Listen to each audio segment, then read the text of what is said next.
Whoa, that was loud. My name is Jonathan Zittrain, and I'm moderating tonight's discussion on a cure for cronyism. So any of you that has come down with cronyism, we're hoping there is hope for you. I guess I need to just give a general warning, this being a totally teched up new building.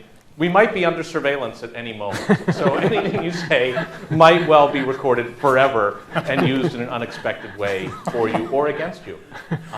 So now consider yourselves warned.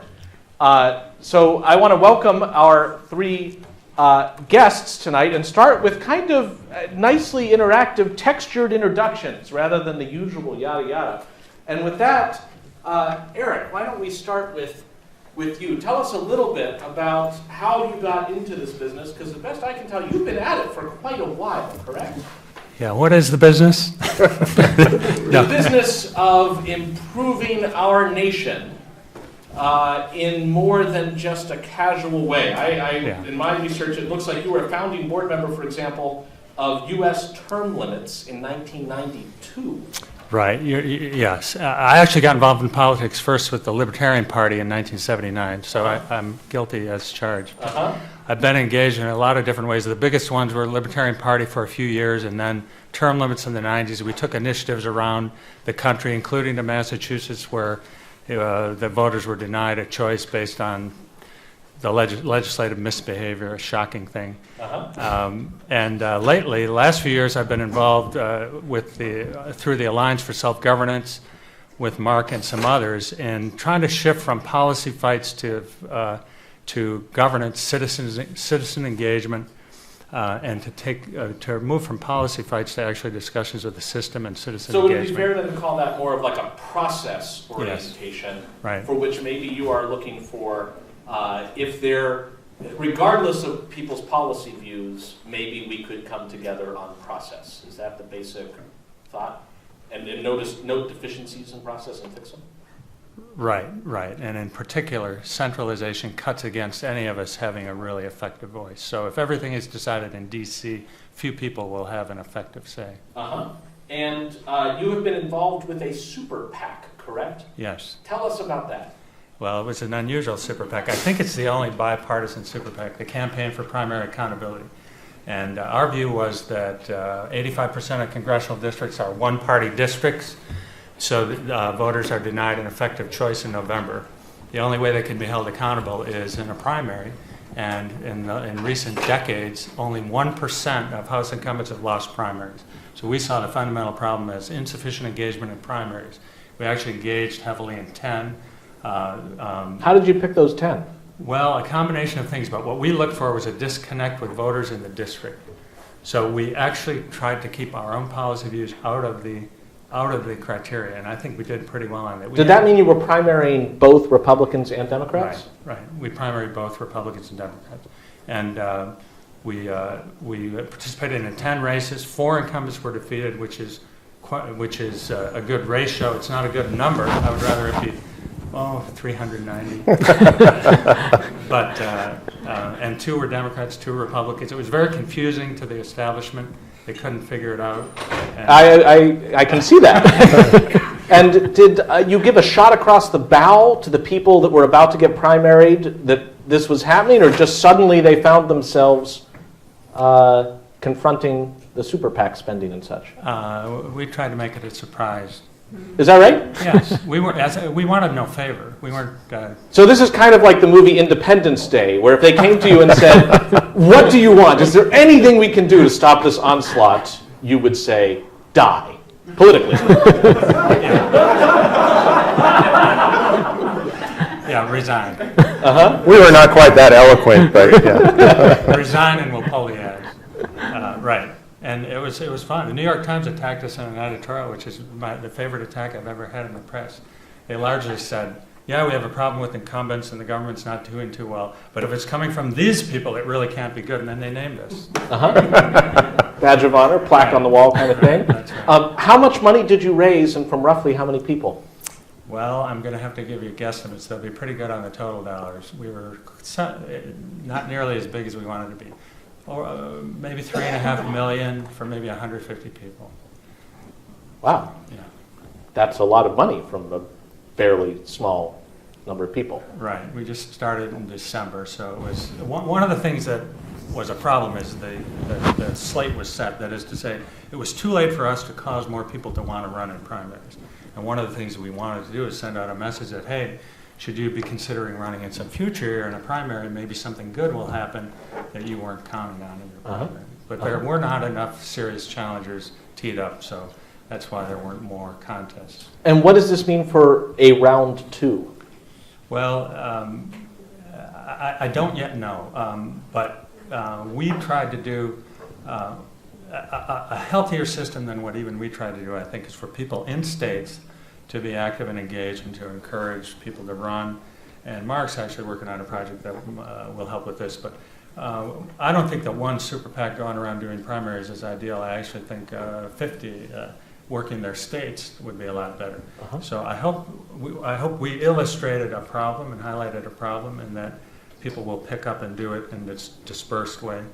Have you been following kind of where are they now, the people you turned out? The voters we turned out? No, not voter turnout. I mean turning out of office the incumbents that you... Yeah, well, of course, they're still in Congress, and they're looking forward to drawing their fat pensions. Oh, I thought you had had some success in... Yeah, but the ones who lost, but they're not done till January. I see. Right. So, and if history is a guide, they'll be offered jobs as lobbyists. Their pensions are generous. We're not. It's not mean to throw somebody out of Congress. And if people wanted to look at the ads, I gather a lot of the money went into advertising, Right, sure. television advertising. Sure. If people wanted to see those ads, are they available on a website or on YouTube or something? A lot of the money went into ads. Not much went into television, because in talking to the primary audience of one party, it's very narrow. And so when we were in, for example, a Cincinnati market, it was mostly mail and phones. But we still have our website up there, and if you Google "campaign for primary accountability," People get a sense of, yeah. and the arguments you were deploying. Right, and they were, and frankly, we looked like when we were slapping an incumbent Democrat, our arguments were showing that he wasn't as liberal as the primary voting base in Pennsylvania and Texas. And so there is no consistency of implied policy in our messaging. It was based on our polls that showed a disconnect between the voters and the representatives. Yep. So we want to close that gap between the Congress and the people, rather than drive in some right or left direction. Got it. Last question. You would diagnose the problem with respect to cronyism, and I don't know if that's a broad enough word for what you're talking about. I've heard the word centralization as a problem. And are there other things within the process that you would point to as really the deep problem? Is it access to the ballot? Is it money? What is it? Well, it's pretty rich right now. They've done a good job of kind of locking things up. And one of the areas that the professor and I have a different position on, I think campaign finance laws have tended to protect incumbents, and that new challengers need what in effect are like angel investors. If you could imagine trying to go up against Microsoft or Apple, if you had to raise your money $2,500 at a time, you just wouldn't get there. And a dissident, a challenger against an incumbent, is not going to have the access to as many donors as an incumbent, so he needs to be able to raise some big chunks of money. So the campaign finance system with an FEC paid by Congress is one impediment. And in your view, would something like kickthemoutstarter.com, which would kind of be a Kickstarter for kicking them out, is that possible? Can we solve this with the market or not? We can work with the system as it is, if that's what you're asking, yes. We can solve it, I think, with organization, engagement, and collaboration, and the internet's a big potential help. But if you were handed the quill to write a tweet-length bill and know that it could be passed by both chambers and signed, any sense of what you would write? Congress shall pass no law abridging the freedom of speech. Oh, that one's already done, but I guess you could always sort of reminder. We're going to add no really on the end of it. I think their current prohibition on contributions of over $2,500 to a campaign would violate that. And that has not been the position of the Supreme Court, but that's my position. Okay. And I would also, that's, oddly enough, there are complaints from a lot of sort of establishment people about big money outside of campaigns. Well, you know, if you can't put big money in campaigns and you have big money and you're interested in governance, then you're going to put your big money outside of campaigns. So a lot of the money is working through independent entities, partly as a result of the laws that we have. Wonderful. And finally, just last biographical note, how much of this is your full-time undertaking right now? Is there a day job for which this is the break, or is this it? I do about 80% on this as a volunteer. I'm a part-time investor. I've had some good luck in investments, so I'm mostly a volunteer on this, and I'm fortunate to be able to do that. And I think we're at a pivotal time in the country, and it's a time of high risk and high opportunity. Yes. I think it'll be a really rewarding time for people to engage in the political arena. Yes. And we have what actually a friend of mine at times has called a political depression in America from, say, the 70s into recent years, historically low engagement by citizens compared with the whole sweep of the country's history. Government is important and it deserves the attention of everyone, really. Great. Thank you so much. Mark Meckler. Yes, sir. Tell us about yourself. So I'm not like Eric. I haven't been doing this for my whole life, and He's sort of the incumbent, is what you're saying. he's the incumbent, exactly. I had to get involved and stir things up a little bit. So I got involved in politics pushing on 4 years ago now with the advent of the Tea Party movement. And like so many people out there, I saw there was a call for the movement by Rick Santelli, financial reporter on CNBC. He basically said, you know, everything's upside down, the government's doing the wrong things, they're rewarding the wrong things, and they're punishing good behavior. I agreed with that, and he said we should have a modern-day Tea Party. So did you have a day job at the time you heard the call? I'm a lawyer. You're a lawyer? Yeah, and my specialty is internet advertising law. And I was practicing from home in a small rural town in Northern California. And is that litigation, as long as we're in a law school, is that litigation? No, it's all transactional. It's, when I started, which we started this area of law, that goes back about 12 years ago, there really was very little law around the internet. And so I was advising clients who were advertising on the internet. It was mostly watching what the FTC was doing, where their enforcement actions were heading, watching state attorneys general, and making sure that folks who were advertising on the web were compliant, not necessarily with laws or regulations, but with pending enforcement actions by those agencies. So drafting acceptable use policies, terms and conditions, things like that. Got it. At the risk of cronyism, do you take summer associates? I don't do it anymore. This is my full-time gig now. But I highly recommend it. There's a lot of clients out there in need, as you can tell by all the scams you see on the internet. There could be a future in this internet thing. Yes. So, all right, so the call went out. Right. And you responded. I responded by expressing my anguish along with Santelli, and he had called for a Tea Party, and all of a sudden they started popping up, whatever they were, on Facebook, really. People started putting up pages saying that they were going to hold an event, and that was, I think his call went out on the 19th, 27th, people started putting up events for the 27th of February 2009.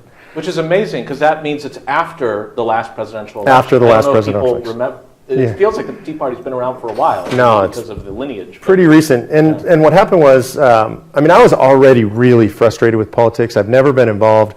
My only involvement is voting. Never donated to a candidate, never walked a precinct, nothing like that. Very interested, but more kind of like a sports team. You know, I had my team, my friends had their team, and we'd sit around and have a couple of beers and argue about it. And I was so upset. I was upset by the Bush administration and so frustrated by the Bush administration. And the pinnacle moment for me was when George Bush said he was abandoning free market principles to save the free market. And this sounds like something, if you could rhyme it, it belongs in a Dr. Seuss book. It's not reality. And to hear the president, the most powerful man in the free world, say something that's so nonsensical like that, it just put me over the edge. And when I saw the new administration come in, I was hopeful. I did not vote for the new administration, but I was hopeful that we would see something different. What I saw was more of the same. I call them the Bush-Obama economic policies. And so seeing that we had this mandate for change that swept him into office and swept, obviously, both houses were now a Democrat majority, I thought I was going to see fundamentally different policies.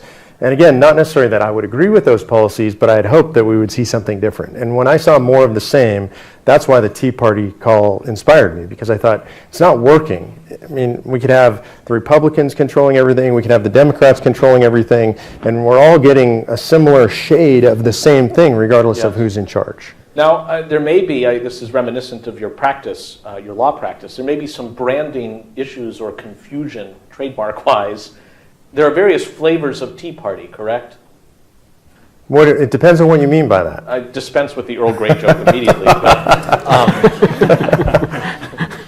representing, I guess. Well, I'll say a general yes. So you're the Tea Party Patriots. I'm actually just a Tea Party guy. I founded an organization called the Tea Party Patriots, which grew to be the largest Tea Party organization in the country. Ultimately had about 3,200 chapters and 23 million members. 23 million 23 members. million, yeah. So, I mean, 23 million. It's a fringe group, I understand. So, how do you count a member? Is a member somebody who clicked sign me up for your email list? Yes, exactly. Somebody who signed up. So, although I have to clarify, there's no central control, there's no central authority. Most of those members were signed up through local Tea Party organizations. Okay. Not necessarily that they said, we're part of a national organization. They considered themselves members of their local groups who then voluntarily affiliated with our national organization. And so I left that group in February of this year, and basically because I saw it gravitating towards that which I was personally fighting against. So who would say meet the new boss, same as the old boss? Not quite that bad. I still think they're doing great work, but for me, I live in a small town in the country, and that's who I am. And I was out fighting the fight because I felt like people like me weren't represented. It wasn't because I wanted to go to parties in Washington, D.C., or it wasn't because I wanted to sit down with the leadership in D.C. and have them do favors for me. To the contrary, none of those things appeal, I think, to most people in the country. And I started to see my organization drift in that direction. Wow. And so I left to expand the reach, really. And also, look, I think what the Tea Party's done in this country, I think, is incredibly important. And I would define that as putting the right things on the pedestal for discussion, on the table for discussion. Fiscal responsibility, the role of the Constitution in our governance, the role of free markets in this society. Those are things that most of us were not talking about 4 years ago, and now millions and millions of Americans are. Whether you agree with the Tea Party or not, that discussion is being had. I think it's healthy. And so I'm really proud of that, but I think the Tea Party is just a beginning. It's not the be-all and end-all. So just a last kind of closed parenthesis on the Tea Party affiliations and involvements. There's Tea Party Express. I mean, for those who only follow it at a distance, how do we distinguish among these different entities? So I'm going to give a generalization and then get a little more specific. Generally, I would ignore the entities, and I would say that the Tea Party is made up of millions of individual Americans who are fed up and frustrated with the direction of government, and they would like to see government in their own hands more than it is today. It's like Eric was talking about, it's about decentralization.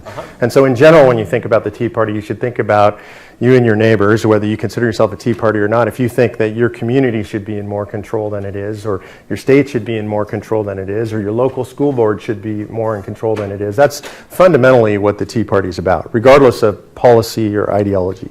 And then the groups, Tea Party Express is one you might have heard of, and that's fundamentally a GOP operative. It's put together by a guy in California who's been a GOP operative for 30 years. He did it as a way to make money off the Tea Party movement.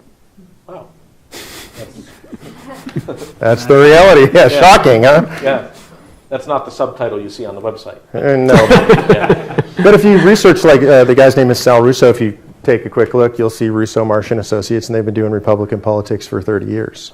So it's just, everybody knew, whether it's Tea Party or it's Occupy Wall Street, if you get a movement going of any sort in society, then the power structure that exists is going to attempt to co-opt that, no matter what. It's just human nature. So is that sort of the fundamental problem we're talking about in the political system? Can you kind of identify that as a process problem rather than a policy or substance problem? Yeah, I would agree with Eric. To me, the fundamental problem is that we don't have the power anymore. The power rests with people in Washington, D.C., what I like to call the ruling elite.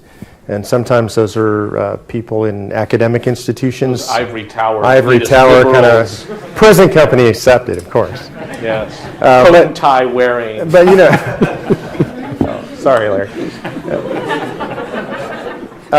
We dressed up just for this. I mean, I know, I'm impressed. So I think the fundamental problem is that we've given up our power. It's not so much that it's been taken away from us. we have that power. We're the citizens. The system is set up so that we're in charge of things. But I think we've given up that power. And I think the better times are in any country when economic times are good, then people tend to not pay so much attention to government. And so I'm here, and why I'm engaged in the fight, both left and right, is to fight for that devolution of power back to the people where it belongs. So let's just get a little more specific on that. How would you see that devolution take place? What means? Is it a problem with campaign finance or something else is the key? To me, it's not a finance issue. To me, the fundamental problem is to have an engaged citizenry that's taking back the power, and the levers exist for us already. And I'll give you an example. The examples for me range from the local to the federal, and I think there's a tendency in this country to focus on the federal, which is actually the place where we have the least amount of power. And yet, a lot of the fundamental decisions that affect our lives on a day-to-day basis are made at the local level. So in my small county, you can go to the county board of supervisors meetings. Anybody can attend who wants to. Anybody can speak who wants to. And generally, nobody does. And so they're making decisions that affect us every day. I'll give you an example of it's actually a pretty big thing where I live, and they were making this decision without us, which is I live rurally. Most of us Hicks have pickup trucks, and we take our trash to the dump. I've heard of these. Yeah, they pick up truck big, and I got one of those big giant ones. They're the ones with the gun rack. That's the one. You must have seen my trites parked at the airport. So, but a lot of us choose to take our garbage to the dump, and that's the way we do it. So unlike what you might have in a city where the waste management company comes and picks up the garbage, we take it to the dump ourselves. It's less expensive for us, and that's the primary reason. And this is where people talk. Yeah, people meet at the dump, exactly. Yeah. So we do this. We call it the water cooler here, but it's a dump in Grass Valley, we call it. So a couple of our members of our local Tea Party were at the Board of Supervisors meeting, and they were holding a vote to make mandatory curbside pickup. Now, I live in a place where we don't have curbs, so it's sort of a misnomer, but out on our little dirt road, they were going to make us pay the waste management company to come by whether we want to take our trash to the dump or not. And two people who were at the affiliation of waste management or other garbage removal with cronyism is, I guess, is pretty strong, actually. Yeah, absolutely. Yeah. And that's what was going on. There's a big contract at stake.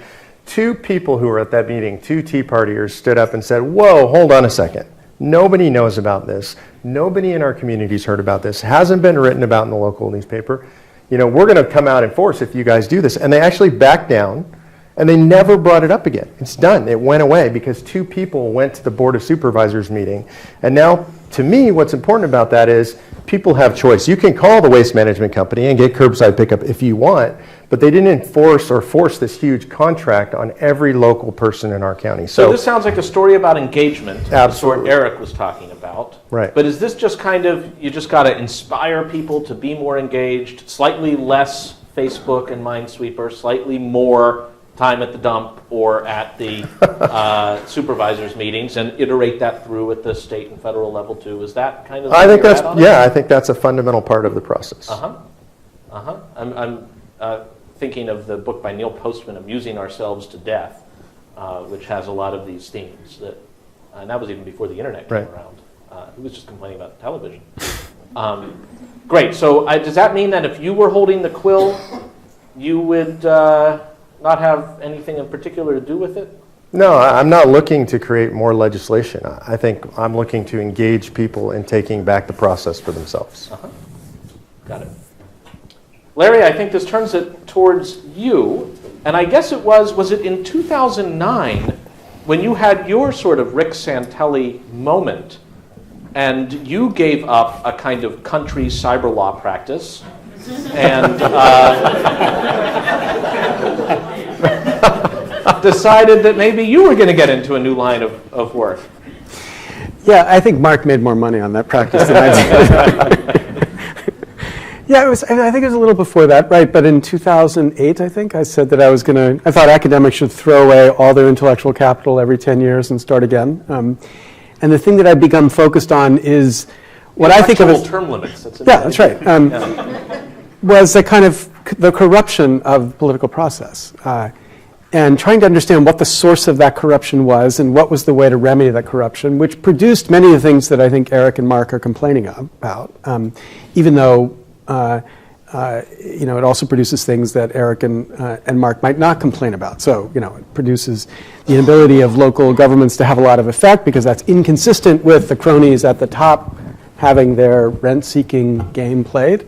But it's also inconsistent with achieving things like sensible policy around global warming or sensible policy around any other set of issues that might affect these cronies. So I was thinking, what's the way to address this kind of corruption? Because I think we'd seen some of it in the context of copyright policy that we were talking about in the context of the internet. Already it's interesting because you jumped to bad policy outcomes that you say flow from bad process. And I'm already curious, I mean, just global warming, guys, big threat or hoax or somewhere in between? I think, in my personal opinion, at very best, the science is out, and trillions of dollars worth of policy is a really bad idea on things that we're not sure about. Sounded like a demonstration of Boyle's Law in the room just now with the pressure in the air. Remember, I come from California, so. Yeah. Okay, and Eric? I don't think, well, there's a guy, I'm going to forget his name, but I don't think that global warming is a problem to which sound solutions have been proposed. And most of the things that are being talked about or done happen to increase the power of central governments without actually doing anything about global warming. So it looks to me like a friend of mine has called it a Swiss Army knife for increased government power. So partly because the solutions don't solve it, I'm inclined to think that there's a lot of funny business going on. So it's not, if it's happening, it's not easy to do something about, but it is easy to give up a lot of power to people who claim they can do something about it. So Larry, this little riff just puts it back to you on the substance-process divide. Do you imagine there are process interventions you could persuade these guys of, for example, even though it appears there's no consensus on the substantive outcome, say, of global warming? I think it depends on whether we can get people to see the problem in a similar way. So they've given a framework which is about centralization as the problem. And engagement. Yeah, which weakens engagement. So centralization makes everybody sit at home when there's local meetings because why would you waste your time? Most of the issues. Okay. So I think of it as a problem of substance, and this is a riff I played on you a day or so a while ago. So let me just try to play it out here. So imagine a place called Lesterland. You didn't introduce me as Lester because it's a secret, but in fact my first name is Lester. So L. Lawrence Lessig. Yeah, Lester Lawrence Lessig. But don't tell anybody, but that's my. So here's the skinny on Lesterland. Lesterland is a place. It's about the same size as the United States. Like the United States, it has about 144,000 Lesters. The internet told me that, so I'm pretty confident about it. So there are 144,000 Lesters. So it means about 0.05% of Lesterland is Lesters. Okay. But the deal with Lesterland is Lesterland has two elections. It has a general election, and it has a Lester election. In the general election, everybody gets to vote. In the Lester election, only Lesters get to vote. And the trick is, to be allowed to run in the general election, you've got to do really well in the Lester election. And do you have to be a natural-born Lester, or can you change your name? There's a complexity about changing names, and the footnote deals with that, but I don't have time for the footnote here. Okay, so here it is. It's the way it works. Okay. Now, there are three things we could observe about Lesterland. Number one, we could say, like the Supreme Court said in Citizens United, the people have the ultimate influence over elected officials, because after the Lesters have picked the candidates, the people get to vote. So that's how it works, just to be clear. Yeah. The Lesters pick the candidates, and then everybody gets to decide. Yeah. But only the Lesters get to pick the candidates. Right. Okay. So everybody gets to decide. The people have the ultimate control, but they have the ultimate control after the world has been affected the way it would be affected by the Lesters. That's number one. Number two, you can imagine candidates in Lesterland would do whatever they can to make sure that the Lesters were happy with them. They couldn't do it too openly because they would then be seen as obvious suck-up to Lesters, but they behave in a way that's like designed to make sure the Lesters are okay with them. And number three, it's pretty hard to imagine an organized campaign to deal with this structure of politics, at least if the Lesters continue to have some control. Okay, so that's Lesterland. there are two things to recognize about Lesterland. Number one, the United States is Lesterland. Okay. So The veil is removed. the United States is Lesterland. Like Lesterland, there are about 140. So like Lesterland, there are two elections: general election and a money election. Like Lesterland, the trick is to do well. To be able to run in the general election, you've got to do well in the money election. You don't have to win, but you have to do really well. In the general election, every citizen gets to vote. In the money election, a subset of the citizens effectively get to vote, those who can afford to give the money at the level that it makes that it matters. So what's that number? It just so happens the number is about 0.05%. If you say in 2010, 0.26% of Americans gave $200 or more in a congressional campaign. 0.05 gave the maximum amount to any congressional candidate. 0.01 gave $10,000 or more in an election cycle. So 0.26, 0.05, 0.01, I don't think I'm so far off in a law school to be able to say, 0.05 is the approximate number of people who are controlling. Determines, the control of the money election, and the money election is what's, suck up. The money election is what's driving the general election. And like Lesterland, we could say three things about it. Supreme Court's right. People have the ultimate control because they ultimately get to vote, but only after, those funders have their effect on. Number two, you could expect candidates to, in subtle, understated, camouflaged way, bend themselves to make sure they keep the funders happy. And number three, reforms that would try to address this funding system are completely unlikely in the United States as they are unlikely in Lesterland. So that's point number one. Point number two is the United States is worse than Lesterland. Worse than Lesterland. Because in Lesterland, you can imagine, we Lesters, his dad was named Lester too, so this is pretty tight to all of us. We Lesters, we received a letter in the mail that says, you guys get to pick. We would, we might, it's possible, have a kind of aristocratic urge. We'd think, well, how should we vote in the the best interest of the country? Like, we're given this very special power. But the Lesters in our land aren't like that. Right? The Lesters in our land are a shifting coalition of people who comprise the 0.05% as a function of what issue is on the horizon. And you can be sure that they comprise the 0.05%, not all of them, but a huge bunch of them, because they're trying to make sure policy bends in a way that benefits them. So global warming's on the table, coal interests are in there. Healthcare's on the table, the insurance companies, the doctors, the pharmaceutical companies are in there on the table. And I suppose that's in part because for Lester in your hypothetical to cast that special vote, the House of Lords vote, doesn't cost Lester anything, whereas in money land, spending money, even if you're rich, costs you something, which means the only rich people who are likely to participate are the ones who have people with resources or access to, not necessarily the rich. And this is not about the rich. It's about people who deploy resources in the elections. Okay, so the United States is Lesterland. The United States is worse than Lesterland. But whether or not United States, whatever the relationship we are to Lesterland, here's the important point from a constitutional perspective. I think the framework of Lesterland shows you why the United States is corrupt from the perspective of the framers. Right? Because I'm not talking about Blagojevich corruption. I'm not talking about bribery corruption. I'm talking about a system that has allowed a dependence to develop, which is inconsistent with the dependence the framers intended. The framers intended a government that would have a branch that would be, as Federalist 52 puts it, dependent upon the people alone. Alone. So that means if you have another dependence inside the system, which competes with the dependence upon the people alone, that's a corruption of that system. And that's exactly what our system is. We are dependent upon the people, of course. That's the Supreme Court's point. Ultimately, the people get to pick. But in addition to that dependence, there's a dependence upon a tiny, tiny fraction of the 1%, the Lesters. And it's that competing dependence that I think defines this as a corrupt system from the standpoint of where the framers saw it.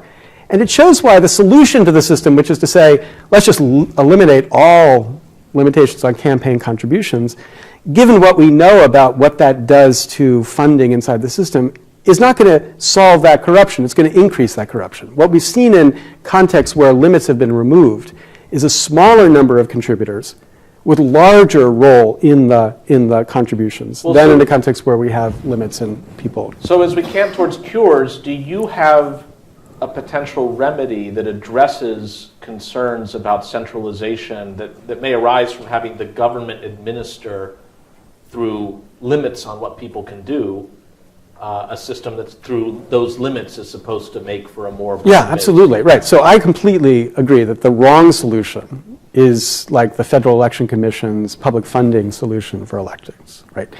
The objective, the thing we ought to be aiming for is a world where the funders of campaigns are the people, but you don't want the government to decide, okay, this is how much you get to fund your campaigns. That's a non-starter for a number of reasons. Number one, it's arbitrary. Number two, it's bloated, bureaucratic. Number three, my money is being used to subsidize your speech, and many people are really frustrated with that as a way to solve the system. So but I do think there's an alternative, right? And I think the alternative is, it starts with a stipulation, which we could get into, but I hope not. Every voter in America sends at least $50 to the federal government, whether it's through income taxes, payroll taxes, Social Security taxes, whatever. Now, you're not describing the status quo. This is your proposal now. No. Right now. Right now, you're going to end up. No. You're saying the status quo is we're all probably sending $50 to the federal government. I didn't say probably. You did. I said we all are. Right? We all are. That's the thing I said, like we should stipulate. You're trying to quibble with the stipulation, but no. We all what are. You want to have happen. Yeah, no, I don't. No, I want to get beyond this point. I want to get beyond this point. So we all send at least $50 in. Okay. So under this proposal, we say, let's take the first $50 we have all sent in. My money that I sent to the government, the first 50 of that money, we're going to rebate back to me in the form of a voucher. Like some people want education vouchers, I want a democracy voucher. So here it is, a democracy voucher. And with that voucher, I can give it to any candidate who agrees to fund his or her campaign with vouchers only, plus contributions, let's say capped at $100. So it's kind of food stamps for politicians. Sort of. The vouchers can't... I don't mean to open up the food stamp debate, but the voucher can only be used in an election. It's not like you can take it to McDonald's and get something. Get food for it. No. Right. That way the food stamps are not like food stamps. With your democracy voucher, they're like food stamps, right? Is check a box or physically mail it in to a campaign.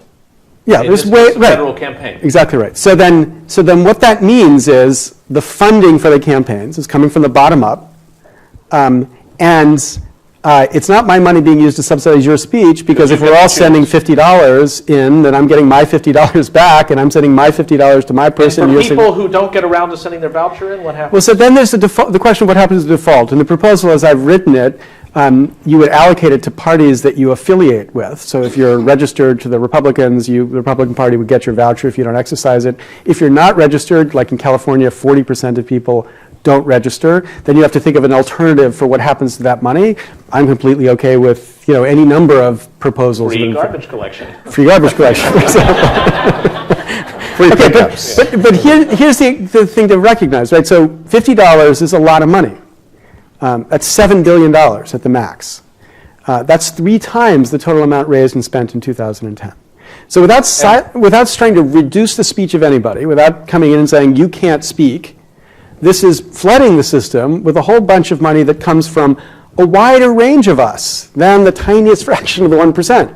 So that when they're dependent upon we the funders, they're dependent upon a wider range of we the funders than they're dependent upon right now. Because right now, what their marching orders come from is how do we make sure that the Lesters continue to like us. So it is basically a form of public financing, but where the individuals get to choose pro rata where their $50 voucher goes. And then in this world, people are also free to spend as much as they want on anything. Right now, that's right. All I'm talking about here is setting up a system to flood the system. So you're saying don't change Citizens United, don't worry about restrictions on campaign spending. Instead, open the spigot through this $50 voucher. Open this way. Uh-huh. Have you run it by these guys before? Never Eric. I think we've come close to talking about it. Eric has a somewhat pained expression, but you can normally map that out. That's a lot better than what I thought you were going to come up with. That's why he's pained. Was it my suit or my tie? What made you think I wasn't going to come up with something? All right, I think we're done. We're only on the first floor of the Ivory Tower. You can see the secret sixth floor of this building. You haven't given me as easy a target as I was looking for. Oh, I'm sorry. But where you started with Lesterland, I thought you were describing something I agree with. So I do want to endorse this perspective, which is the system is corrupt in a complicated way that is not leading to genuine choices at the general election. That is true for congressional elections and many state legislative elections. It's happened over a period of many years. I attempted the term limits as an approach on it. I'm disappointed in the effect of term limits, by the way, as a standalone reform. We have it in 15 states from the early 90s, and I'm sorry to say it hasn't saved California. Not even close. And I'm disappointed, and I think what we were trying to do, a kind of alter the rules and back away and see if it all works better. And we were not trying to encourage ongoing citizen engagement. And the government isn't, you can't go tweak it and let it go on autopilot. That never happens. So I want to state a broad agreement with that corruption of the system. And then I'm interested in any proposal that adds money without constraining other activity. I don't think we have too much money in campaigns. I think a contextual disagreement I have, which isn't necessarily a policy disagreement, campaign spending is overrated compared with other things, and it is pretty small dollars today compared with other things. Campaign spending is basically the activities that only challengers can do are regulated by incumbents as campaign spending. But the incumbents in the House have 22 staffers each. They have an average of 2.5 offices in the district. They have a budget of a couple $1 million. They have a salary. They have the frank privilege. So they're campaigning on the taxpayer dime all the time. And that's apart from pork and favors that they can do. And the federal government is spending $10 billion a day. $10 billion a day. $10 billion a day. So the fight in an election like what we have upcoming is about 4 years of the White House, right, during which the federal government will spend $15 trillion. 2 years of the U.S. House, $7 trillion, 1/3 of the Senate for 6 years. They're fighting over, and plus all the regulatory part, they're fighting over the biggest, most powerful government in the history of the world. And to spend $6 or $7 billion, which I think will be the all-in number, including super PACs and issue groups, is spending 15 hours of federal government's spending is spent on it. So can I just mark an agreement that we've got here? Okay. Because, I agree. The problem is not the amount of money out there. Okay. In fact, I might agree that we need more money out there. Okay. So people who say we've got to get money out of politics, I think are framing it in the wrong way. Okay. And there's another layer of skepticism you could add on to this. There are many people who say it turns out money doesn't buy you the election. You don't necessarily win with the most money. So money isn't actually as corrupting as it otherwise seems. But that misses the dynamic I'm talking about. Because I'm not talking about what happens to the money once you have it in the campaign. I'm talking about what the candidate's got to do to get the money into the campaign or to get it into the super PAC that the candidate wants it to be in. And it's that dance that is the corrupting dance. Like whether we were spending 1/3 or 3 times the amount we were spending on campaigns. If candidates spend, as the estimates that I reviewed show they spend, between 30 and 70% of their time raising money, from the tiniest fraction of the 1%, it can't help but be the case that the sort of issues that seem most important to them. And that's why your idea is to try to change that 30 to 70% of their time into time spent courting anybody with a democracy voucher rather than the Lesters. We know that if they're raising money at $50 pops, they're not doing that by calling people on the telephone. And so where we've seen versions close to this, like Connecticut and Maine have versions close to this. So Connecticut, when it adopted, not my voucher system, but they have a matching fund system, which creates effectively the same incentives. In the first year they adopted this, 78% of candidates who were elected opted into the system in the first year, Democrats and Republicans alike. And the only reason they did that is their campaign manager said, we have a better shot at winning if you're spending less of your time raising money in cocktail parties from rich people and more of your time out there in the streets shaking people's hand and talking to them about why you want to be a representative. So therefore, we're going to opt for this other system because we believe it'll be more effective in winning campaigns. And they were very successful in winning campaigns because, in fact, this is a better way to connect with the voters. Mark, we should let you get in as you've been hearing this unfold. You know, again, I think there's a lot of agreement here. There's a sort of a definitional thing underlying something that you said, Larry, that concerns me, is you talk about coal and pharma and you say, you know, you make the people separate from coal and pharma and I'm sure other industries. And I struggle with that because most of the shares of those companies are held by, you know, big funds that most of us own, that teachers unions own, that most of America owns. And also for example, the coal industry is producing energy that we all rely on to generate our electricity. And when we say, well, we don't want those industries necessarily to have this influence, I don't necessarily think that their influence has a bad impact on American society. And there's an underlying premise that pharma, which has made us the healthiest country in the history of the world, of humankind, and produced all these incredible advances for humankind. That's a fact. Do you guys know a healthier, the Western world? The key, though, here, we'll shortly have a Q&A period, yes. But I guess the question again comes up, just like it did with the global warming thing, is there a way to discuss this without getting substance specific? Because you're talking about pharma, and now you're losing this particular room. Right. That's my read of the, you know, though how many of you are on drugs right now, I ask. But that's not a fair question. We should Mirandize you before answering.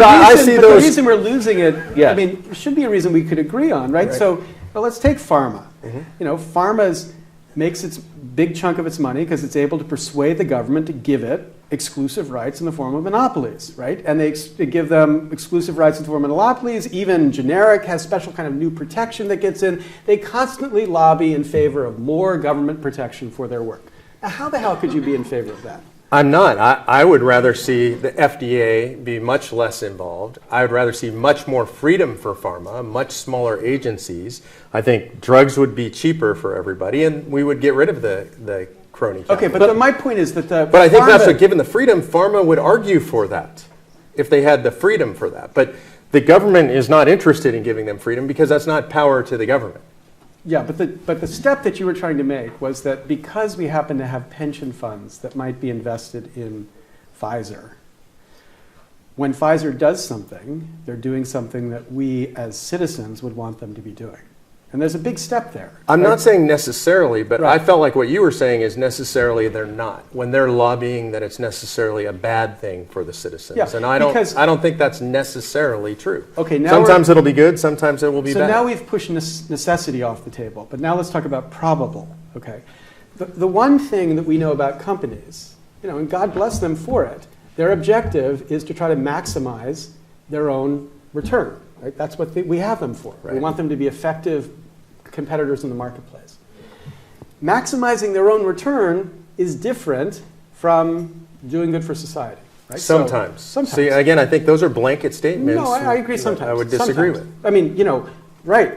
So people like, you know, Smith gave us the conditions under which their maximizing their own return turns out to benefit society just as much. But he also gave us lots of examples where their maximizing their own return is really pretty bad for society. And one of the big things he was talking about was the monopoly entities of the day. This is Adam Smith you're talking about, just for... Yeah, the first, really important Adam Smith here. Not like Winston or Will or No, something. not Wilson. I'm not talking about Will at all.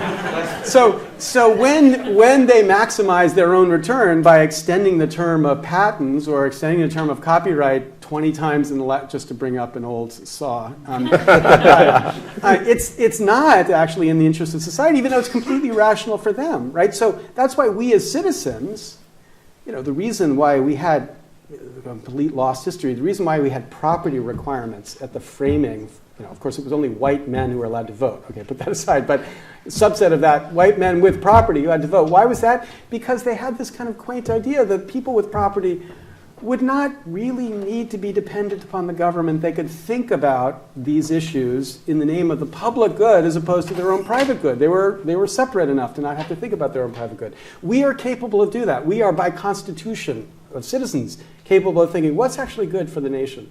And the companies here, if they do that a lot, they get kicked out of the competitive marketplace because that's not their job. Their job is to think what's good for them. But the big public companies are non-players in campaign finance in America. We agree about that. They're largely 75% of super PAC money comes from individuals, not from these big companies. But I'm talking about, the Lesters. I'm not talking about Lester Inc. I'm talking about the Lesters, right? And the Lesters here are devoting their resources in ways that they think are going to affect this underlying. Right. I mean, the big companies have big influence, but they are content to lobby and to work the system on the inside largely. And in fact, they're not put at risk by elections. I mean, one of the big problems where I think we agree is general election outcomes are not changing policy in America. Yeah, absolutely. That's a big problem. That's symptomatic. But I think it's deeper and earlier. And the big companies are, and you're right, it's 75% individuals, but it's not public companies, even where it's corporations. No, that's right. They're non-players. And corporate contributions, contrary to rumors and news coverage, and President Obama at times when he was chiding the Supreme Court, corporate contributions have been illegal to federal campaigns since 1907. That wasn't overturned. Now, it is true that Pfizer could put money into a super PAC. They just don't do it. Why? Because they're doing fine in D.C. That's my opinion. Yeah, but I don't think you can't separate those so nicely, right? Because the lobbying system depends essentially on the way in which we fund campaigns, because it gives them a lever that they can deploy in the context of trying to do their lobbying work. As John Edwards used to say when we used to quote John Edwards, there's all the difference in the world between a lawyer making an argument to a jury and a lawyer handing out $100 bills to the jurors, right? And our lobbying system doesn't understand that difference. So the lobbyists are in there being policy wonks. They're saying, here's what will happen if you regulate coal in the following way. And I think that's an essential, important part of free government, that you have people who are allowed to go lobby their government and tell them what. But in addition to that, they're also the channel through which an extraordinary amount of money gets spent inside the system. So that when a congressperson hears, this is a really bad idea, the congressperson is thinking, and it's a really bad idea for my campaign treasury if I don't, in fact, do what you're suggesting to me. So that, and their power to do that is a function of the fact that they only have to line up 30,000 people to be able to control the policy on this. Now, this whole riff came about, if I think back to the instant replay here where we canted into the pharma zone, it came about because your reaction to Larry's proposal was starting to think ahead as to who would be empowered by it and who would, in some zero-sum way, we're talking elections, who's going to be disempowered, and comparing that outcome against who you'd like to see perhaps empowered or disempowered, or who you think ought to be where. And I guess I'm just wondering, is a good policy a policy that's just good because it's the right policy, or is it that which accurately reflects what an engaged electorate in a democracy wants to see in a way that is broad-based and not the Lester zone? Because those two, I suppose, could diverge a lot. We're each going to have our views when we cast our vote. And of course here, 47% of people are going to be disappointed on November 4th, or maybe by December 10th, depending on how long it takes to count the ballots and do all that kind of stuff. So I guess I'm wondering, is there a way to assess this proposal independent of who, at one snapshot, you think would be advantaged or disadvantaged by it, and what policy outcome that would have? Yeah, and my reaction honestly wasn't about who would be advantaged or disadvantaged. I think that big industry has plenty of advantage. I'm not looking to see them advantaged or disadvantaged. For me, it was more the underlying sentiment. This is something that I hear all the time and frustrates me immensely as I travel across the country. I spent the last 4 years traveling the whole country, literally corner to corner, top to bottom. I've been to the most economically depressed areas in the country. I've been to the areas that are quote unquote booming right now. And in a lot of the industries that are regularly vilified are the places where average folks and where the working poor actually have jobs now because of the vilified industries. Yes. So for me, there's a definite sensitive spot on me when I hear industry get vilified, because they're creating jobs for Americans. Which at least suggests to Larry, to the extent that his proposal was one meant to persuade a jury, the regular way rather than the $100 bill way, just as Larry recoiled from my use of the word rich, and he was immediately like, uh-oh, wait a minute, this is not against the rich, this is against people who deploy resources in very channeled ways. Did I do justice to that very good euphemism? But it suggests almost similarly that Larry maybe, I don't know, maybe you don't want to single out any particular winner or loser lest it make those who may disagree with you on policy. Maybe we should have started here. We didn't. I don't know who was in charge. But it only took 55 minutes for Larry's passive aggression to come out. Actually, usually much faster. Because I thought this was about cronyism. This was a panel on cronyism, right? So one of my favorite recent books is a book by Luigi Zingales, who's a libertarian economist at the University of Chicago.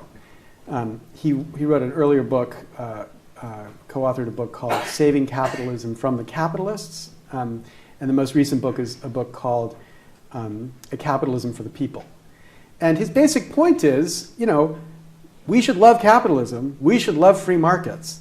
But governments don't like free markets because those successful in the free markets then realize their most efficient way to continue to be successful is to take over government. That's cronyism, right? So they rise up and then move into the government and protect themselves from the next generation of competitors. So they believed in the free market when they were down, but once they were up, they believe we need healthy monitoring by the government to make sure the competitors don't come in. So when I criticize industry, I only mean to criticize the cronies, because I really am, it's kind of embarrassing, I know, to people who are on the left and like me, but I really do believe the market does really well when it's set up with, it has the right sort of incentives built into it. You can take the man out of Chicago. You can't take the Chicago out of the man. So, and I think there's a huge lesson in this. This is kind of where Larry and I started our relationship. It's a fundamental discussion about language, too. And it's incredibly sensitive in the political context. Yes. Everything's so superheated. Right, so to me, if anything sounds like it's going to punish the businesses that are providing jobs, I hate that. Mainly because I live in a relatively poor rural area, and I know what happens when you punish business. And what it means is my neighbors can't afford to buy shoes for their kids who go to school with my kids. And I understand what that regulation does. Larry and I absolutely agree. Crony capitalism, frankly, it's not capitalism. It's the worst kind of statism. I mean, this is exactly what we're trying to avoid. I think it exists, and I think you would find a commonality between Occupy Wall Street and the Tea Party movement on either end of the ideological spectrum, that we all despise crony capitalism. And I think the definition for all of us would be relatively similar. So I think we have to be careful the language we use and how we address each other. We should then be helpful or clear for a moment here. When we talk about cronyism, the kind of classic colloquial definition, I think, is helping out your friends just because they're your friends rather than because they're good. You don't mean that. You mean, it sounds more systemically, the tendency of those who are on an upswing to close the door behind them, not by continued excellence. With government. With government. It's tied to government. Yes. Yeah. It's not by having a great new product. No, not by continued excellence, but by... Yeah. So let me finish speaking. It's not just business. So we've got, in my opinion, in this country, we have two sides of the same coin, as you have union and business. Yes. And we have absolute cronyism practiced on behalf of big unions, both public and private unions, who have immense influence in government affairs. Look at the California education system as the perfect example, where the only thing that doesn't matter in California But just as Larry lost you when he mentioned pharma, when you say that, of course, you might lose a bunch of people who... I don't think so. I speak at events on the left and right, and I could say this in any room in the country. I say, how many of you in this room think that we have the best education system in the world? We're getting a bang for our buck for every penny spent, and you'd put our education system against any education system out there in the world. And whether I'm in a room on the left or I'm in a Tea Party room, we don't think that. None of us think that. And yes, when you get to the cause that you might find disagreement. I will tell you that right now, and this comes mostly from my friends on the left, they tell me that there is a schism that has developed on the left between people who are dyed-in-the-wool union supporters no matter what, and people who are pro-kid. A lot of young parents on the left. We call this the waiting for Superman schism. There you go. Yes. The lottery schism. Yes. And that's taking place, and it's a rational schism based on putting kids first. Yes. That's your broker calling? That 20% time intervened. Yeah. The market's closed. All right, let's open it up to questions, comments. Succinct would be good. don't blame me if I try to make you more succinct. But yes, and feel free to tell us who you are if you like, and where you come into this, and you'll have to project because we don't have any more mics. Okay. My name is Erin, and I am just not the most educated about all these topics, but I'm a socialist at heart. And first of all, I want to say that I think it's great that you guys have the time to devote to this, and that this is the way you've chosen to devote your time in a nonpartisan way for the process, et cetera. But when I hear Mr. Lessig talking, and I'm agreeing with a lot of what you're saying, but I'm hearing it like there's the 1%, and then there's the maybe the 90% or whatever, and we're talking about the 90%, and I'm thinking about the lower half, and hearing you talking about, we all pay $50 to the government, and then we'll have our voucher, and thinking that that equates to people who don't pay anything to the government are becoming disenfranchised. Okay, so That's just Well, I'm going to back up Larry on, Romney was wrong on the 47%. Everybody that goes out of their house pays federal taxes on something. yeah. Cigarettes, liquor, gasoline, everybody pays Or federal even to be tax. clearer about it, everybody, I think, in Larry's scheme gets a voucher. Yeah, okay. Everybody gets a voucher. Yeah, and all I'm Sound like talking about Oprah. is you can justify the argument that this is not my money subsidizing your speech, because we can show that absolutely everybody in the system is sending at least $50 in. They might be getting more money back. I'm not saying the net amount that they It get. seems to me it's just, we all have this thing called a vote, which is free. Yes. And you're just, because money buys everything, you're just making it money instead. It is interesting. It's an interesting question back to you, Larry. Compulsory voting might solve a lot of your problem, right? I think the more I think about it, I think there's something to it. I don't like the compulsory part of it, but I think that, to the extent, no, because this is, The $50 yeah. to keep when they go vote. that's, Wow. wow, that's very creative. And if you put a McDonald's next to the voting booth, How about a vegetable stand? Organic vegetables. No, I think, I think there's a business model. So one of the most powerful speeches I've ever seen on this campus was Mark's speech at a conference we held last year, just exactly a year ago in a week, which was a conference on the idea of calling for a constitutional convention, Article 5 convention. And Mark stood up and he talked about the business model of hate, and how the politicians have a business model. The business model is they're teaching us to hate the other side. And the more we hate, the more they profit. Really powerful, compelling idea. And the part I would add to it is that business model actually likes it if they piss 90% of the world off, and 90% of the world just sits at home because they're like, this is crazy. And then the 10%, 5% on each side, let's say, who still survive are happy to go out and vote, because you only need a majority of those people who vote. So if you actually had to speak in a way that was going to win the majority or even a plurality of America, you couldn't talk like that. You couldn't get away with it, right? So, I've been focused obsessively on how to close the gap between the funders and the people, to find a way to make the funders the people. This is kind of one person, one vote, one person, one voucher. This is the same kind of intuition. But another idea I think is very powerful is, well, what do we do just to make more people come out and vote? And a lot of people say, well, it's because they're stupid or they don't know anything about it. And my answer is, they are stupid and they don't know anything about it because it's rational to not know anything about it in a world where nobody's going to care what you think, because you're not a Lester. You're not a Lester, right? So I would love to find ways to get more people out to vote. Sure. yes. My name is Matthias Rosbach. I'm a doctoral student from Germany. I have a question for Professor Lessig. What do you think about the system of executive appointments which is currently in place? Like, especially when you talk about that there are only a certain amount of people who have influence, and also when you look at those people who are political appointees, do you think that this system is good, or do you think they should shift more towards more strength of the merit system, executive appointments? What's your opinion on that? So my first reaction is we spend too much time worrying about the quote, corruption at the executive level. I don't think that's the problem in American government. I think there's been corruption. There's some pretty important examples of it, but I don't think that's the really big problem. But number two, I think they're tied. I heard a great story of a politician from Wisconsin, which is where Eric is from, who was talking to a politician from Texas. In Texas, there's no limit on contributions by corporations to anything. And in Wisconsin, there is. So this Wisconsin politician was explaining this to the Texan politician. And the Texan politician, explaining, the Texan politician was, corporations can't give money to anybody? No. Well, how do you know who to appoint? And so the idea is, I think this is tied together, right? So to the extent you could solve the corruption problem on the contributions, I think we'd have less of a corruption problem to worry about in appointments. And the best example of this, I mean, don't mistake me, I'm a strong Obama supporter. I'm not hedging on this at all. But Obama ridiculed Bush for his selling of the ambassadorships. All these ambassadorships going to people solely because of their campaign contributions. Whatever Bush did, Obama has done it better. Right? Obama has extraordinary examples of selling the most important ambassadorships.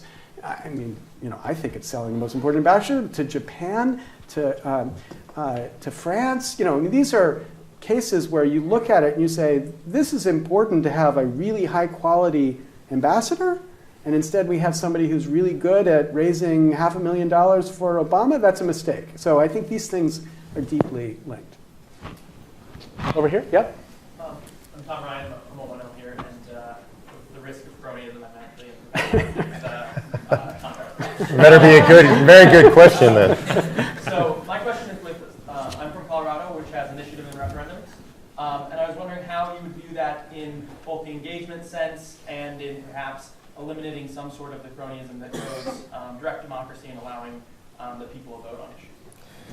I have a very mixed feeling about initiative and referendum. We have them in California too, and as you can see, it hasn't done much for our state. And the reality is a huge portion of spending in our state is now mandated constitutionally because of initiative and referendum. And so it's really tied the hands of even legislators who would want to do something responsible. They're limited in what they can actually do.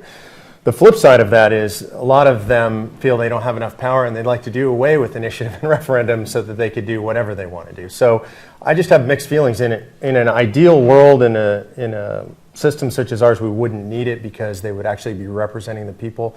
But it serves as a lever of last resort. In California right now, we have Proposition 32, which is called the Stop Special Interest Money Initiative.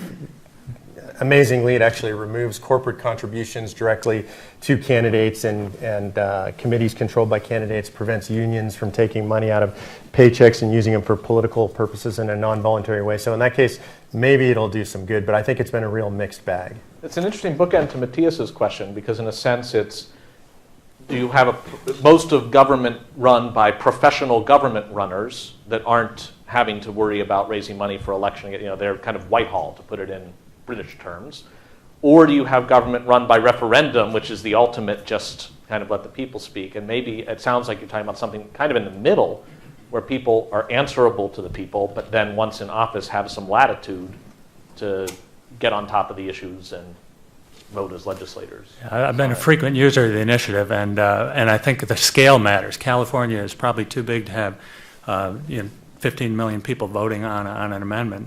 Massachusetts is different. Maine is different. The only country with referendum nationwide is Switzerland, where I think they use it very effectively. But I think the scale matters, and I used to be an unequivocally enthusiastic backer of it. But I think the smaller the group, the more likely it is to work to be discussing detailed issues. Yep. I had a question. There is a movement sometimes called participatory democracy, sometimes deliberative democracy, and I know Professor Lessig is on the board of some of them. I just wanted to hear from everybody, how do you think that fits in with what you're trying to do? I mean, basically the deliberative democracy, which also came down from ivory towers, is saying that our decisions are so much better when we had a chance to discuss them, as opposed to when we just go and cast our vote. And also makes us a lot more involved. So I was wondering, what about it? Yeah, I thought about this a lot. And deliberative democracy, deliberative polling as a particular instance, is just a version of what's called sortition. So sortition is the method by which you decide government issues by randomly selecting a group of people and giving them some authority to make a decision. We've, of course, done that from the beginning of the Republic with grand juries and petit juries. Greece did it. Italy did it for 300 years, the most productive 300 years of its existence. Canada does it right now with issues that the government has to consider after these randomly selected groups talk about them. But the intuition behind Jim Fishkin, who's the Stanford professor, he wasn't in the ivory tower when he came up with this. It was actually University of Texas at the time he came up with this. His idea is, A, you need to get a large enough people so it's representative. So let's say you randomly select 300 people. But you really randomly select 300 people, and you make sure you recruit the actual random people that you've selected to come together.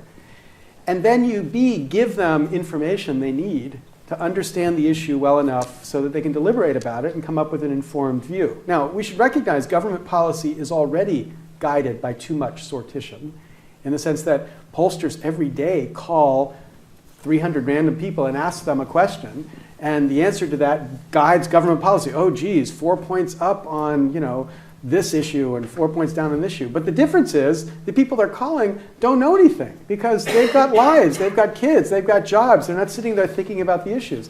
So I think there's a nice potential here to say, let's have a really representative group of the people, really representative, like really random, not politically active, just really random selection of people. Get them together.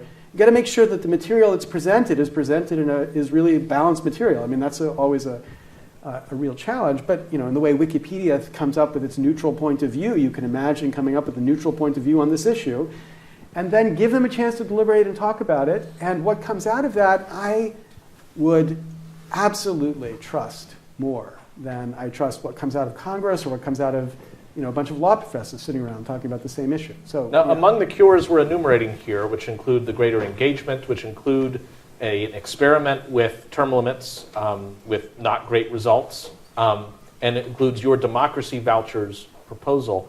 Is this a potential additional cure in the making, or is it more a thought experiment? Well, no. Right now, we're trying to organize a project. So I testified to Congress in the Citizens United thing, and I said to Congress, the biggest problem you have is not coming up with a solution. Like, people could come up with it. The biggest problem you have is nobody's going to trust you when you come up with a solution.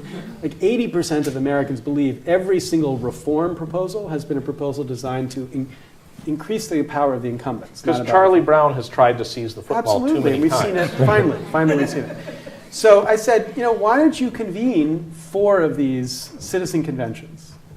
Randomly selected, give them the information, have them deliberate, and then they would come back to you like a commission. This is a blue ribbon commission, but it's a red, white, and blue ribbon commission. It's like ordinary citizens. Right? Larry, you got great branding here. Yeah. Okay. And that commission, they would come back with is there a problem? Is the first question they're going to answer. If they say there is a problem, then here's the way to think about answering the problem. And I absolutely think that is going to be.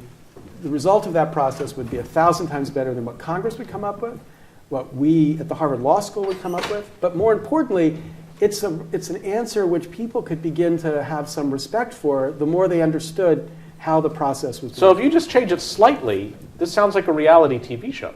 That's what I'm just saying. Trying to pitch this. Yeah. Okay, so Mark told me so. I go around and I talk to people behind the scenes, and I listen to you guys when you're up there, and then I chat with you on the side. You're talking about systems problems. Systems problems are addressed not by identities of people, but by people looking at a structure, looking at a model, fixing parts of the model. This is all known, right? And then going at it in a nonpartisan way, going, that piece of the machine is broken, let's swap it out with a new piece, which gets to open architecture on the internet. So if we do agile development, and we look at modeling the system, and by the way, there is no economic model for our economy. There's no dynamic economic model. It's all macro, and it's all slices of stillness. So if we create a system where everyday people who know how their lives are changing day by day report on the ups and downs of their day by day, that's called a wicked problem solution. That's a technical term. We could use the internet to have something to go with the macro and to inform people. And then folks would say, those 8 people seem to understand what's going on before it happens. Got it. So my question is, yes?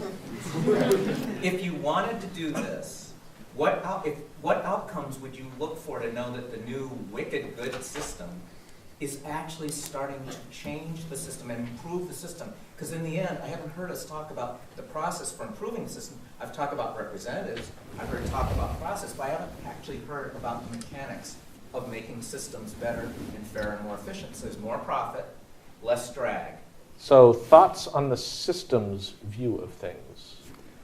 You know, first of all, I'm not smart enough to understand everything you said, so we got to start. Remember, normally I'd be wearing my cowboy hat. I think there are people who are approaching the problem the way you're talking about. I work with a guy in New York City who is a venture capitalist with a, I would say, progressive political leaning. His name is Brad Burnham, Union Square Ventures. And Brad is approaching everything that we're talking about with the idea of harnessing the power of the network to disrupt the power of incumbency. And he means that in a business perspective, he means it in a government perspective, he means it in a societal perspective. Eric and I were with him a couple of weeks ago, and he wrote an amazing blog post about platforms, web platforms, as governments. It was really fascinating. So I think there are people, smart people, who are doing the work and starting to put these ideas together. He has something called the Hacking Society that I attend, talking about how to harness the kind of power you're talking about. And Larry, just quickly, because you're used to be at least Mr. Code is Law, and looking at ways in which new technology could provide a bridge to solve old problems. How much do you see that here? It's interesting how much your solutions so far aren't reliant on, and we'll all be on Twitter or something, and I just want to give you an opportunity to weigh in on that a little more. Well, I mean, I don't mean to underplay it. I think the only way we win is to organize what Nigel Cameron has called an exo-political movement. That means a political movement outside of Washington. Right? People think the interesting division in American policy is between the left side and the right side. I think it's between the inside and the outside. So it's got to be an exo-political movement.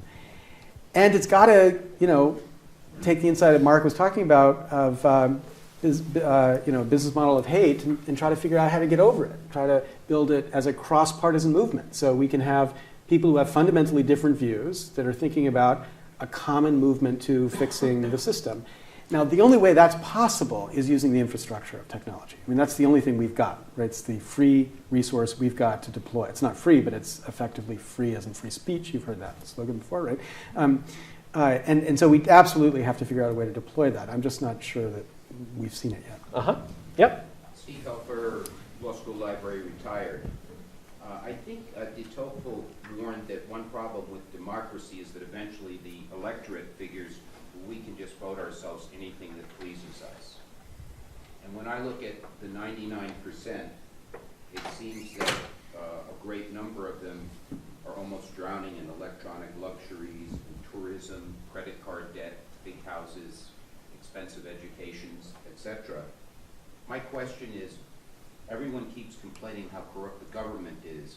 My question is, isn't the public somehow responsible for this? That's amazing. It seems like a softball for you, a medium ball for Larry. Probably a softball for you too, Eric. But well, I love defending the voters, but note the voters are approving Congress's performance at about a 10% level, so they don't like it. So I don't think they're getting what they want, and I think we have to let them off the hook when we have an election system, where the professor and I agreed they're not offered a viable choice in November. It's going to be hard to get out of that, but really they're not voting themselves. And even if you do, I'm friends with Scott Rasmussen, who does a lot of deep polling. When he polls seniors on Medicare and Social Security, they don't have widely different. They don't want theirs cut in exchange for nothing. But they want serious things done, and they're actually willing to entertain cuts if we restore solvency to the federal government. So I think we have to let the voters off the hook. They are not being offered a viable choice of how to get out. And I think Tocqueville had other warnings, too, about things that I think are more going on, a soft despotism of bureaucrats, who are tying us up and making it difficult to innovate. Other things in his book are eerily happening to us, but I don't think we can put it on the voters. I'm not as easy on the voters as you are. I think there's some truth in what you said. I think we have an underlying cultural issue in the country. And I think, all you have to do is watch TV, which I do way too much of now, or, go to the movies or whatever, and you do see this. And our standards for what is a hard day's work have changed and what expectations people have for their own lives. I think how we define poverty has changed pretty dramatically over the last 50 years in this country. So and when I say blame the voters, I mean me. I mean us, right? In that we've all allowed this slip to take place in our culture.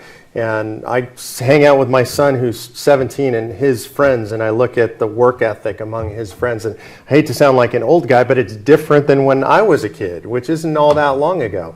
And I remember Plus, there's all that rock and roll music. that's people swinging their hips around and stuff.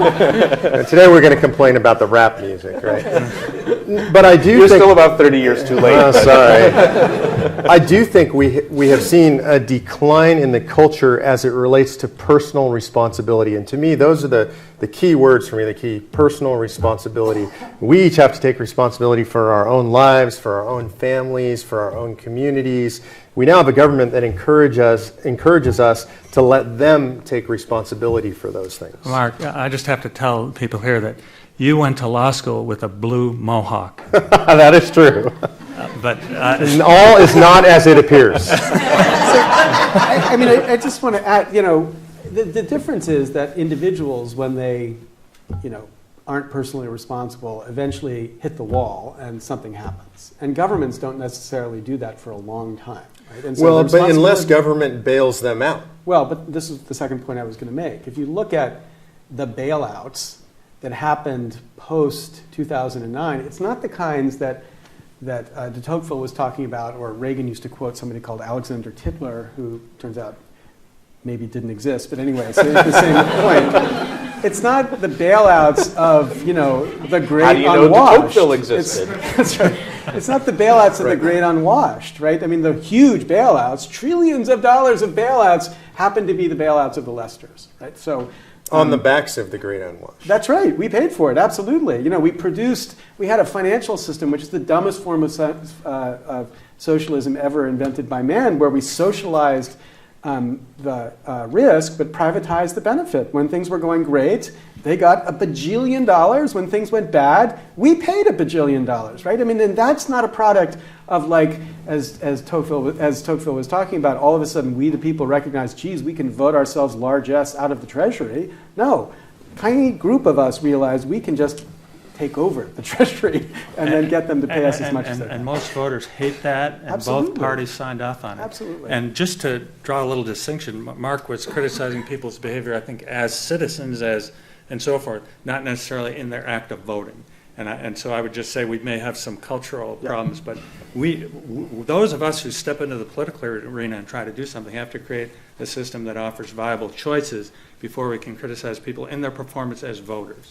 It's interesting. I mean, this is just another echo of the engagement problem you're talking about, because it sounds like one way to describe Larry's statement of the problem is that the Lesters are very engaged and are able to be engaged disproportionately to non-Lesters. And here you're saying sort of the same thing. And maybe the concern is, well, if the non-Lesters got engaged, they would just that much more vote themselves rich. But the government is going to have to do something. Now, some would say, let it do as little as possible, but the policies are going to benefit some and others, and the question is, how do you figure out what it should be doing, and how broad-based should the government make those decisions be, I guess? Yeah, it's very Yes. broad. Yep, back here. So I have two questions, but I'll keep them as short as I can. Mark, I'm not completely sold on the idea of deregulating the FDA and so forth, but for the sake of argument, let's... This is going to be a brief question. Assuming that that is beneficial, how do you square the needs to remove the hypothetical shackles placed upon organizations like corporations, the FDA, et cetera, with the inherent self-interst that Mr. Lessig talks about, that they will, once given the power that they, once again, big air quotes, deserve, and the profits they deserve through making awesome products, they will inevitably sort of encroach upon the political arena. And Mr. Lessig, we've talked about hacks a little bit here, but how does the vouchers proposal, or how does the idea of the sort of food stamps for democracy square with the... Yeah, we're not going to call it that, okay? He's like, this stops here. The big guys don't mind. Democracy vouchers, right? Democracy vouchers. Yes. How does that square with the sort of philosophy of a PAC? The idea that democracy vouchers are no, a group of people can, outside of the electoral process, get together and say, we want to put effort towards a particular campaign. How does that not destroy the equity you're trying to create? So do you want me to give you No, a go check? ahead. Okay, yeah. I'm not talking about creating equity. I'm not talking about egalitarianism in force. It doesn't bother me at all that the NRA would go out to their members and say, send your vouchers to these 12 candidates. It doesn't bother me at all, because what they're doing is they're appealing to lots of people and trying to persuade a lot of people where to send their resources. And that's fine. And it will produce a world where certain groups have more power than others, right? Membership organizations will have more power than law professors. That's fine. Because the problem, in my view, is not that we have unequal influence in the political system. It's that it's so systematically tied to a narrow class of interests that you can't have representatives who are afford to ignore or not understand or pay attention to. So your hypothetical campaigning incumbent or challenger might well be wanting to make a visit to the NRA, even in the NRA convention, even in your system. Absolutely. But or you think it's still going to be broader based than... Right, or AARP. I mean, there's lots of people. And what that does is it actually fuels the interest of people to create these intermediary organizations. Let's create the intermediary organization that's about local self-government, right? All of us who really do believe we need more power at this local self, we're going to start organizing, and we'll say, here's where your democracy vouchers should be going. Yes. And in very brief, the first question was just your answer to the problem of libertarianism. Well, essentially, yes. I've been thinking about that. I have it all worked out. So. Yeah. The answer is that's a fight that's been taking place since the beginning of the nation and always will take place. It's a balance, but what we see on balance today is that regulation grows and grows. It's very, very rare that any regulation is removed. And so every year, whether it's your state or your federal government, they pass more and more laws. And frankly, it's not even the laws that are our biggest problem. Most laws are enabling laws, which enable some bureaucrat and some agency somewhere to put all these regulations in place. So what's the balance? I think that's a fight we'll be having forever. I think it's a healthy fight to have. But I think right now we're having the fight on the playing field that goes like this. Here's where regulation is and law is now. And should it be here or should it be here? And I think the right discussion is here's where it is now. Should it be here or should it be here? And what I'm saying is we need to be able to have that debate. It's reminiscent of describing defense cuts as less increase in defense spending rather than defense cuts. And briefly, I want to address that because that's a major another brief problem. In the Tea Party movement. Everybody, I hear this all the time. I go on the media, whether I'm on Fox or MSNBC, and they'll say, "Well, you people in the Tea Party movement don't believe in cutting defense spending, and you don't think defense should be on the table." And the real answer is, I've never, in all the time I've traveled around Tea Party events, hundreds and hundreds of them around the country, heard anybody in the movement say that. What people say is, defense should be on the table like everything else. Yes, sir. So I'm from the business school and an engineer by training and a scientist at heart. And so other than shuddering at your global warming comments, my question is more about... Nice way to slip that in. The fact is that our Congress, our Senate, the President, most of the administration, the Supreme Court does not represent most of America. There are a bunch of lawyers who are sitting there at the end of the day. And though I realize that people who legislate need to be lawyers, historically that wasn't how it was. You had union workers, teachers, firefighters, people who represented more of America who were in society there. And I look up front and I see a bunch of lawyers telling us how we should run our country. He's not a lawyer, by the way. Don't paint him with that brush. And very few lawyers think that I'm a lawyer. So. But all right, we're so short on time. We get it. Lawyers, big problem or biggest problem? No, I think you're right. I think that's a huge problem. And I think we've made everything so complex that we kid ourselves that we need lawyers to solve the problems. That's why, like Larry's talking about this idea of participatory democracy or deliberative democracy, I like it because I'd rather see more regular folks making the decisions. But how do you get regular folks involved in what you're trying to do? Well, here's just 10 seconds, right? There was a moment when people tried to get me to run for Congress. Joe Chipre shows up at my door and says, I'll run the campaign. We have dinner. He says, here's the thing, though.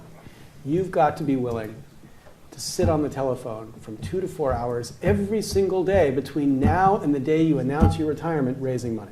Okay, now, you tell me a teacher or an ordinary engineer, or who has the networks, even to make that possible. Put aside the psyche. Now you might say, oh, now you understand why there's so many lawyers in this business, because only lawyers are psychotic enough, perhaps, to engage in this kind of behavior. But I think it has a natural filtering effect to filter out. Lawyers are more phone-friendly than the rest. Phone-friendly. Now, if you could raise that money $500,000 at a pop, it would take 4 phone calls. It would. Lester's would be even more powerful. So this has felt like a big old dinner table conversation with a room full of people that, I don't know, it had a great feel to it. Just like everything you run, Jonathan. So